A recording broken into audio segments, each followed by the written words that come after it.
Welcome, everybody.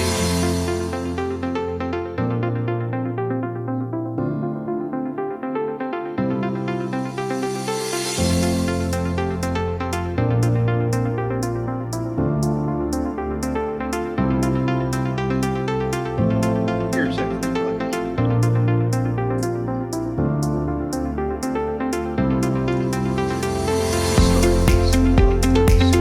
Thank you so much for your understanding.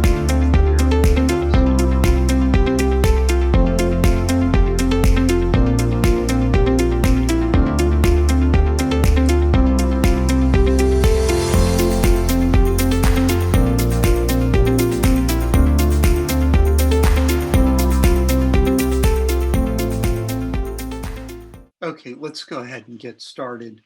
I'm Cliff Lynch, the director of the Coalition for Networked Information, and you've reached one of the project briefing sessions for the third day of the second week of the CNI Fall 2020 virtual member meeting. We do have closed captioning accessible. A recording of this will be available. There is chat available, and Diane will moderate, Goldenberg-Hart from CNI will moderate a few questions and answers at the end. Let me apologize one more time for the connection problems. What we're going to do is we're going to pass this over to our speakers in just a second. We are going to run this a little late, so we will do a full 30 minutes till 3:40 Eastern time. I will just say very briefly that this presentation addresses one of the critical issues about the relationship between libraries and the research enterprise, which we know has become an absolutely pivotal organizational challenge and opportunity. And I'm going to turn it over to Nina Exner from Virginia Commonwealth University, who will start the presentation. She will be joined by Stephen Bollinger, the head of systems at North Carolina Agricultural and Technical State University. Over to you, Nina. Thank you, Cliff. Hello, everybody. I am staying with my camera off because I've been having technical problems, and apparently I brought the gremlins with me to jinx the entire session. So you're not seeing me, but thank you for coming to our session. I'm Nina Exner. Please go back up. I'm sorry. I wasn't ready for the next slide. I'm Nina Exner. I'm the research data librarian at Virginia Commonwealth University. But I'm mostly going to be concentrating on a program that Stephen and I started at North Carolina Agricultural and Technical State University. Steve, would you like to introduce yourself? I'm Stephen Bollinger. I'm the head of library systems, but again, being at a medium university, I wear many hats. So I am also a liaison librarian, and that's what I'm here to talk about today, how both of those things work together.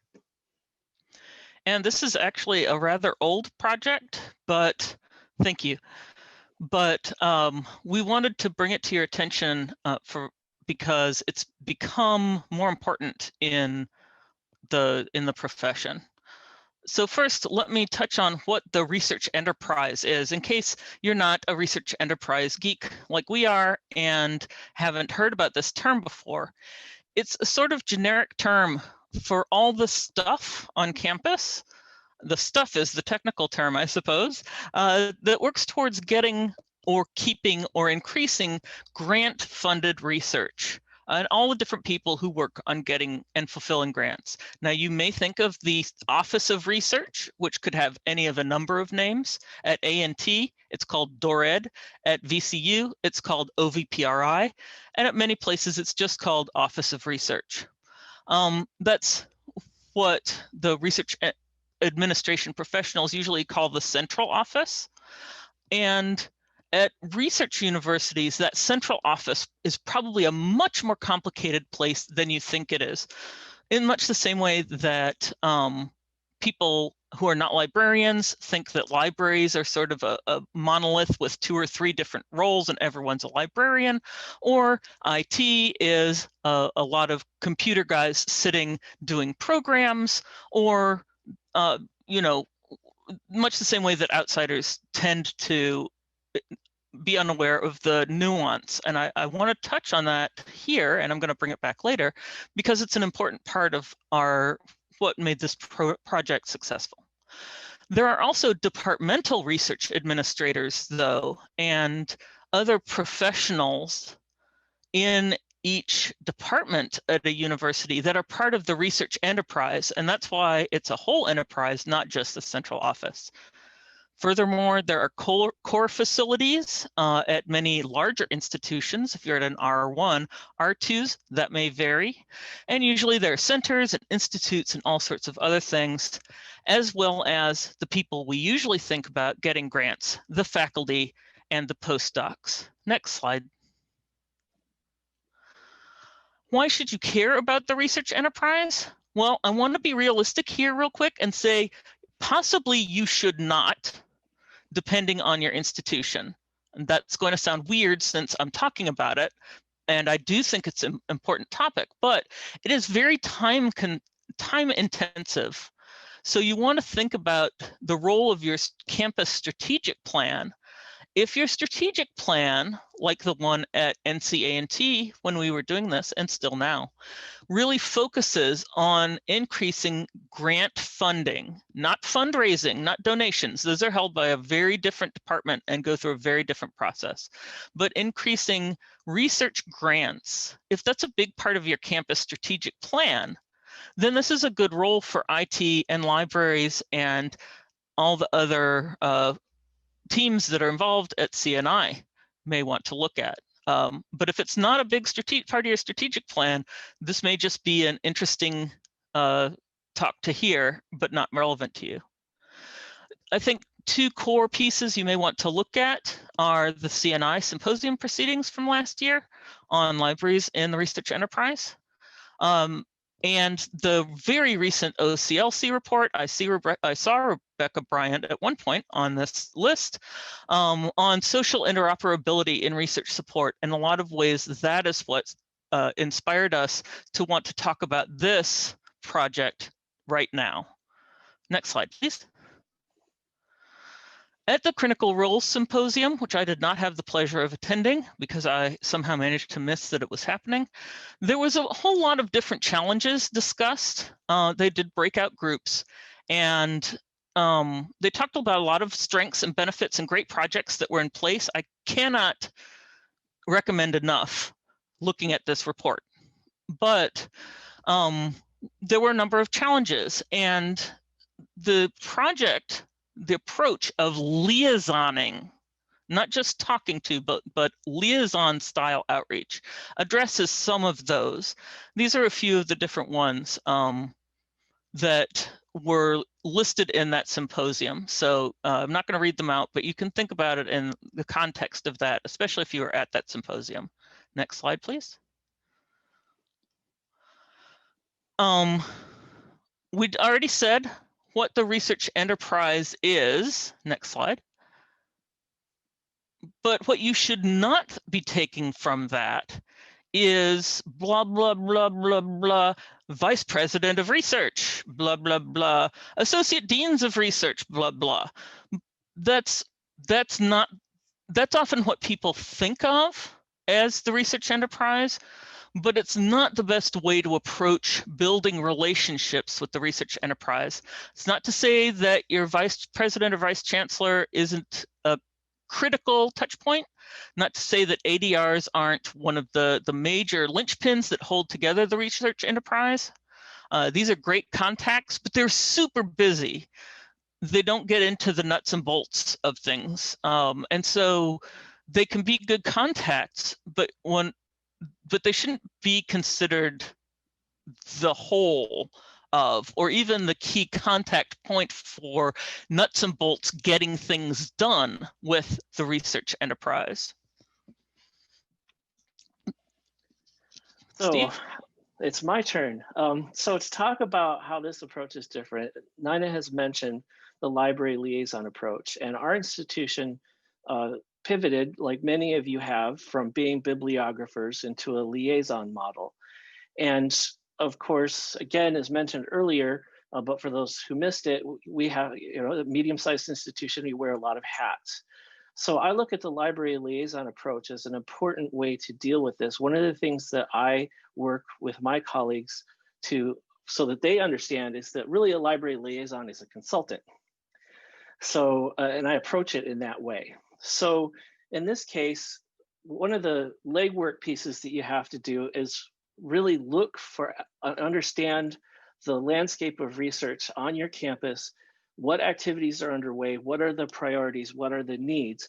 One of those things that you can do is actually, attend meetings or ask to attend meetings. Now we all know that's very challenging in the time of Zoom and social distancing and people aren't in their offices, but it can still be done. And especially when hopefully when this is all over soon, it's definitely something that you can do as a library liaison, whether it's working with faculty in an assigned college or department or unit, or whether it's reaching out to, again, your campus's research infrastructure, whether it's one of the centers, whether it's the actual Office of Sponsored Projects or anybody in between.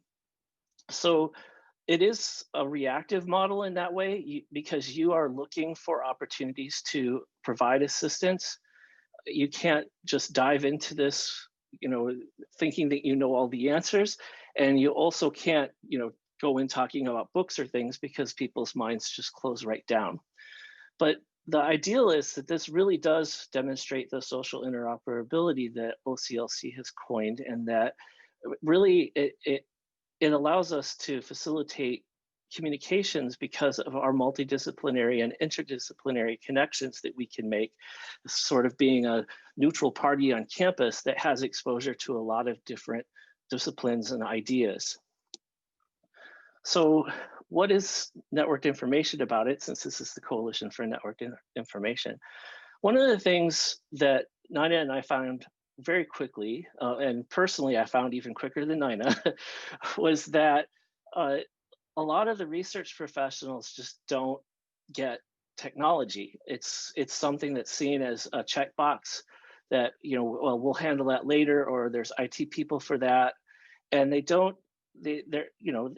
that's not their passion, right?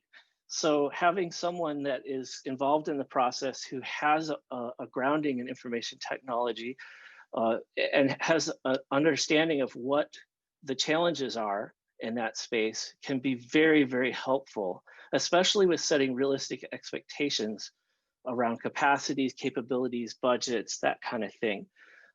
Understanding the technological aspects of research computing is a major challenge for a generalist like me, but at the same time, I know enough that I can be very helpful, especially in proposal development, reviews of proposals, these sorts of things. It's an opportunity to help faculty and researchers and the Office of Research know that there are going to be specific issues around research computing that will need to be addressed.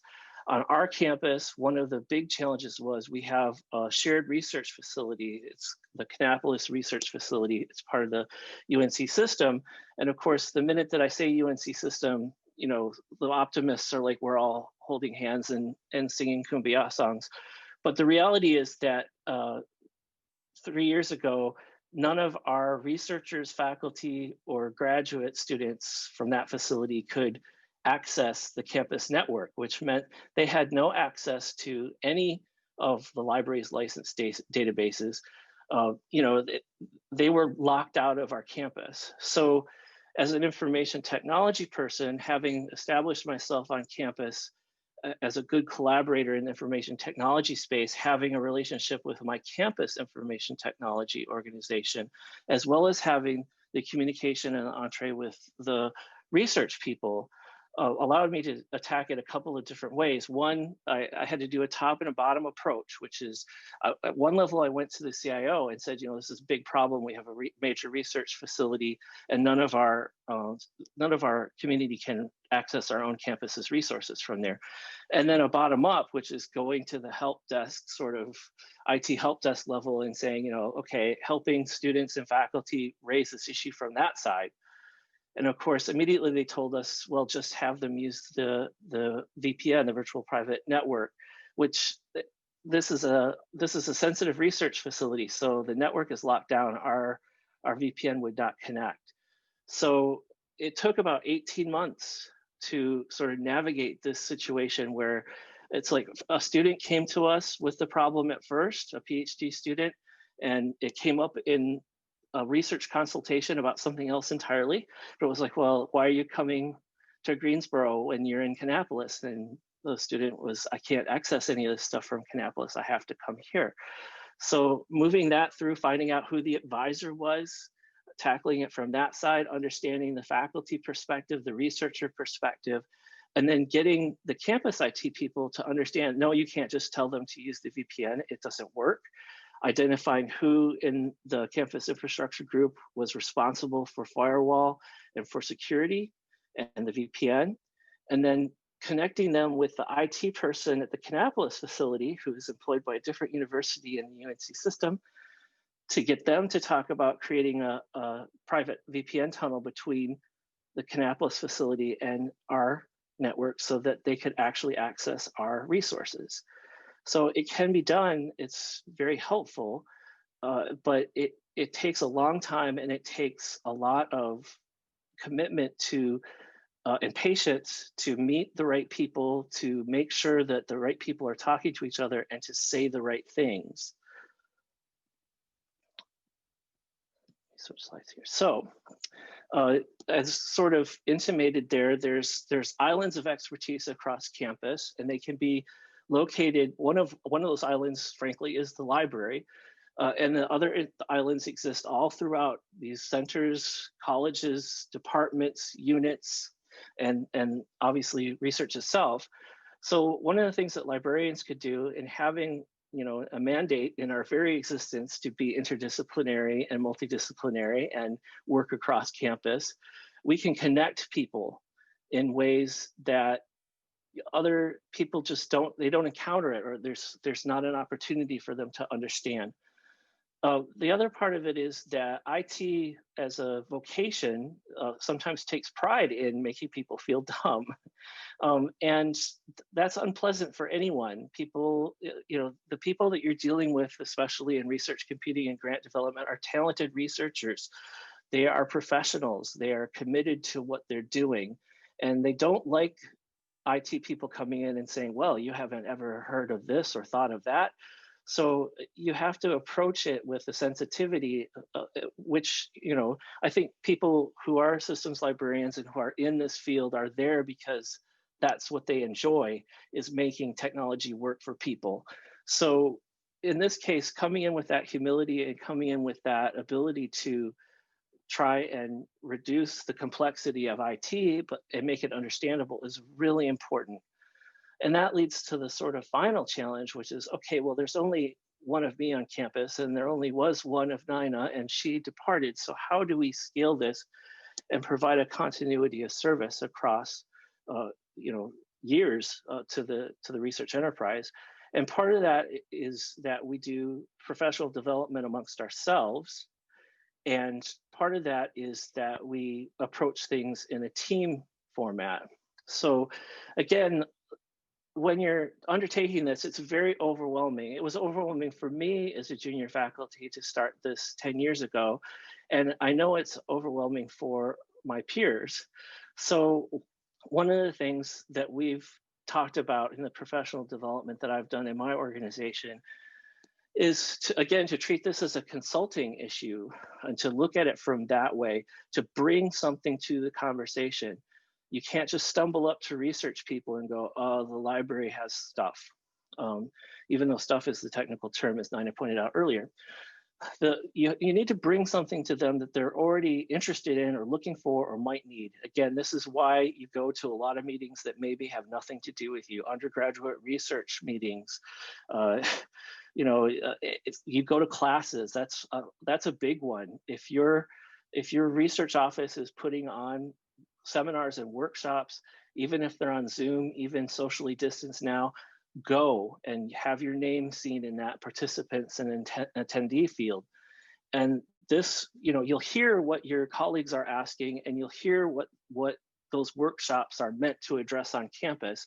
And then you can play matchmaker to figure out, well, is this something I can provide? Is this something that I can work with one of my other liaisons to provide? Most of the time when I engage as a liaison in this space, I do it as a team. I do that for continuity in case I'm ever on vacation or offline or whatever, or sick or anything. And I also do that because, again, I'm an IT professional, not necessarily a subject matter expert. So that team approach is really important, both, again, for continuity to pass those skills on. And then my example about this, which is actually sliding from the other slide to this one, is that we had a talented researcher in our Alzheimer's lab, which is an NIH-funded facility. And the researcher was having difficulty with REDCap, which is an application that they use to capture data for human subject trials. And so in this case, A&T actually belongs to, again, a part of the infrastructure of the UNC system. We have shared membership in a center that's on UNC Chapel Hill's campus that provides REDCap services for researchers. But the researcher in this case had somehow knew about the center and knew that it existed, but was under the impression that it required a consulting budget in order to use the service. And she's working on a grant. She's filling a grant, actually. Her budget is committed, it's spent. She doesn't have any money. So she approached our STEM librarian about this issue. And then he very quickly called me in on the scene and said, well, this is IT stuff. Well, I didn't do any IT stuff, but I was able to do something that helped our faculty by introducing them to the director of the center and clarifying to them and making that introduction, clarifying to them that there was no cost unless custom development was required to use that application. And I also, in the process, introduced my colleague into how you do a professional introduction across the campus and how you should handle this kind of situation. So again, that the team approach and spreading those skills out not only provides continuity, the researcher now can contact either of us and get an answer for whatever their problem may be. But it also means that where I fall down and I'm not a health person, that's not my thing, that's not, IT is my thing. So having somebody there who had the sort of life sciences background to be able to deal with those issues was invaluable. Minding time here. So back to Nina. Thank you, Stephen. So Stephen gave a couple of really good examples of recent projects at A&T. We actually had so many specific small projects that we put them in a timeline, which is appended to the end of the slide deck that was uploaded. And the reason for that is because there were a lot of small things that came up that the library could do technologically or through instructional and literature services. So this project as a whole that we're speaking on is really the project to treat the Office of Research as a liaison unit, and the same things that one might do to be a liaison in library subject terms could be done to the Office of Research or to the departmental research units, because no one knows what we do in the library or in IT. Even people who are really library or technology or academic technology advocates tend to simplify what it is that we do. Likewise, we tend to simplify what it is that research staff and research administrators, research professionals do. So the process of liaisoning spun off a lot of different projects, some small, some big. So the goal is to sort of keep in mind throughout that visibility and attendance at different Office of Research or research enterprise events is going to have long-term benefits to help make the organization more visible and help create projects. I'll give a really simple example of one of these benefits before we transitioned it at A&T was that they needed some place to put up PDFs that were subscription restricted access, but they weren't being, the subscription was that the PDFs were emailed to the office. Don't ask me why. It couldn't be managed through a normal subscription because the organization producing the magazine was just not that large. And so we used electronic reserve systems for a while to create a sort of digital library for them.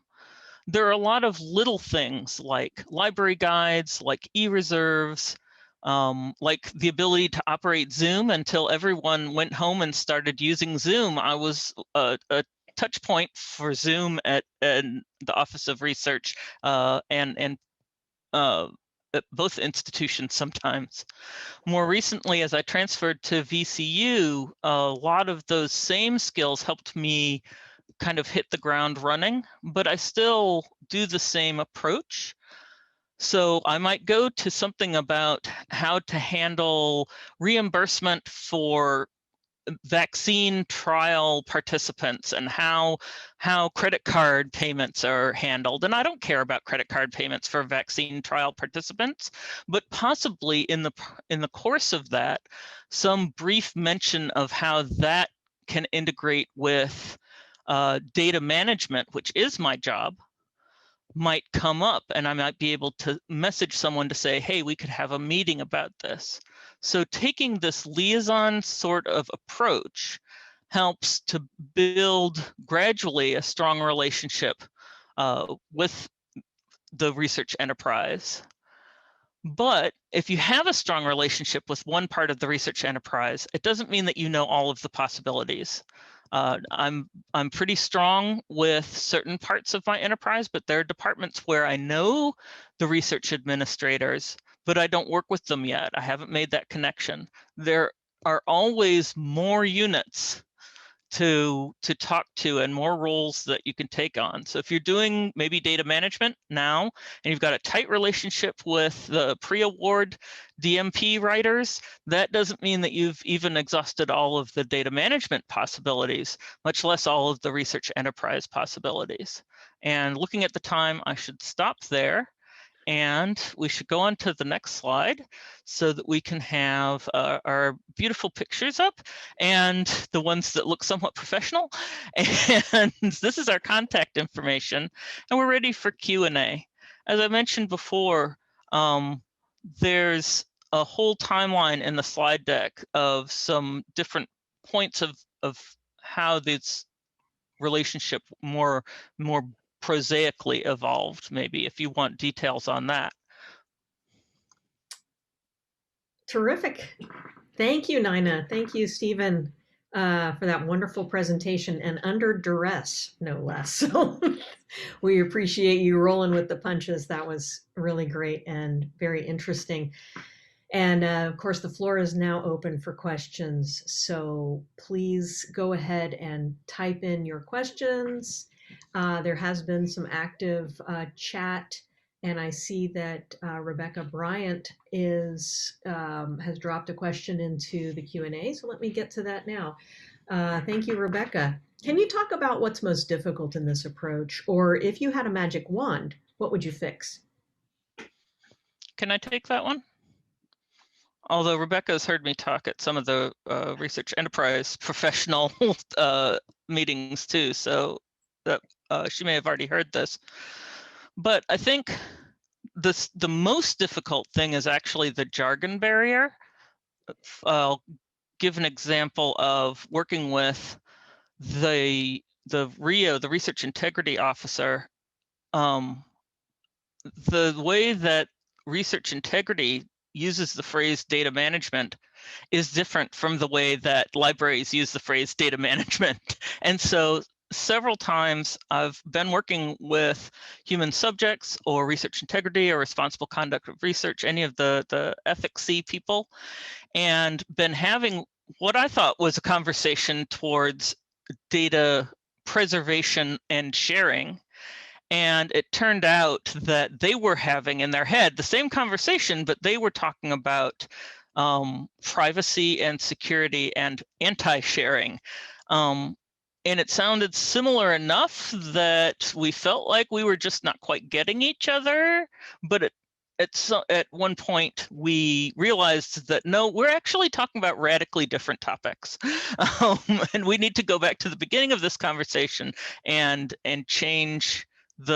revisit the entire structure we've been through. So jargon differences, if I had a magic wand, that's probably the single most difficult thing.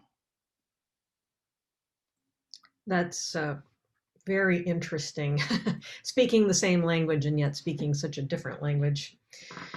Thank you for that question, Rebecca, and thanks so much for that response, Nina. Stephen, have you got anything to add to that? Would you like to add anything? If I had a magic wand, other than the obvious answers that I won't go into, obviously turnover is just brutal, right? The researcher that had the problem with REDCap, one of the problems was the person who was our point person on campus that worked with the center at Chapel Hill had left the university. So that kind of left our people in the Office of Research scratching their heads going, well, we know we have access to this, but we don't know who to talk to about it, and we're really busy. And so again, that was an opportunity for the library to sort of step up and say, well, we can help you with that. The other thing, just to echo Nina's point, all of you are probably well aware that IT has its own jargon as well. And so especially when you start getting into research computing, and when you start talking to IT people, and then you start talking to the researchers, and then you start talking to the other entities on campus, there's a lot of translation and wait, are we sure we're talking about the same kind of thing moments? So that's definitely a problem everywhere, to be honest. Really interesting. Thank you. Well, seeing as how we do not have any more questions in the Q&A, I'm going to go ahead and propose that I just go ahead and turn off the recording on this session with a lot of thanks to our presenters for hanging in there through our technical difficulties, and to our amazing attendees for letting us know right away there was an issue and hanging in there and joining us. But if you would like to hang around and approach the podium and have a chat with Stephen and Nina, please feel free to do so. Raise your hand and I'll be happy to turn on your microphone. And with that, I will bid everyone a good rest of your day. Thank you for joining us at CNI, and we hope to see you back here soon. Take care, everyone. Bye-bye.